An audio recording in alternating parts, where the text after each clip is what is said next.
जान के दुश्मन को अपनी जान कहते हैं, हम अपनी जान के दुश्मन को अपनी जान कहते हैं। मोहब्बत की इसी मिट्टी को हिंदुस्तान कहते हैं, हिंदुस्तान कहते हैं। जो दुनिया में सुनाई दे उसे कहते हैं खामोशी, जो आंखों में दिखाई दे उसे तूफान कहते हैं, उसे तूफान कहते हैं। जो ये दीवारों का सुराख है साहब, जो ये दीवारों का सुराख है, चाइना अमेरिका पाकिस्तान साजिशों का हिस्सा है, मगर फिर भी हम इसे अपने घर का रोशनदान कहते हैं, रोशनदान कहते हैं। परम सामान्य निर्णायक सभी सदस्यों, उपस्थित सभी गणनायक व्यक्ति, मैं ऋषिका कुमारी कक्षा 9 की छात्रा देश प्रेम और राष्ट्र निर्माण के उपलक्ष्य पर अपने विचार, अपनी राय आप सभी के साथ साझा करना चाहूंगी। आजादी, आजादी का असली मतलब वही समझ सकता है जिसने गुलामी की हो। हम सौभाग्यशाली है कि हमने स्वतंत्र भारत जैसे देश में जन्म लिया। यूं तो आजादी की लौ 1857 में ही दर्ज हुई थी और 1947 में वर्कर बनकर आजाद करवाई गई। 1900 वर्कर बनकर आजाद करवाएगी।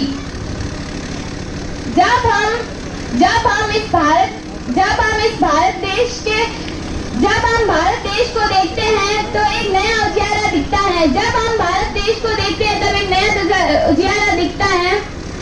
उनके वंदे मातरम से खून में आने वाला 5-5 डिग्री का तूफान अंग्रेजी शासकों की जड़ों में तूफान ला देता था। लोग मर जाते थे, मिट जाते थे, फांसी पर चढ़ जाते थे।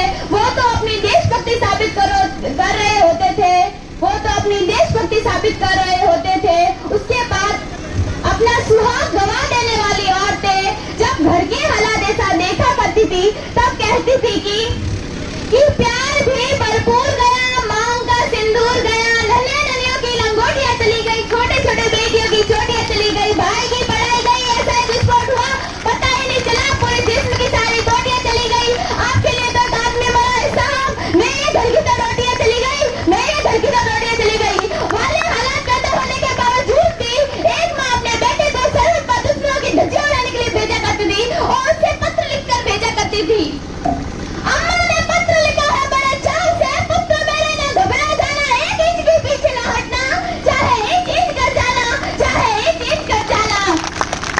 इस तरह पूरा परिवार अपनी देशभक्ति साबित कर रहा होता है। तब देश बलिदान मांगता है, तब देश बलिदान मांगता है। देश लड़ जाने को कहता है, मर मिट जाने को कहता है, फांसी पर चढ़ जाने को कहता है। बल्कि आज के इस समय में देश लड़ जाने को, मर मिट जाने को, फांसी पर चढ़ जाने को नहीं कहता, बल्कि जो व्यक्ति अपना काम पूरी ईमानदारी, पूरी मेहनत, पूरी लगन के साथ करे वह अपने आप में ही एक सच्चा देशभक्त है। सारे जहां से अच्छा हिंदुस्तान हमारा, हमारा सारे जहां से अच्छा। हम बुलबुल हैं इसके ये गुलशिता, हमारा हमारा सारे जहां से अच्छा। ये सब कहने के बावजूद भी मैं आज अपने मन से एक चीज आप सबके सामने कहना चाहूंगी। मुझे गर्व है कि मैं आवासीय विद्यालय स्कूल में पढ़ती हूँ। मुझे गर्व है कि मैं आवासीय विद्यालय के स्कूल में पढ़ती हूँ।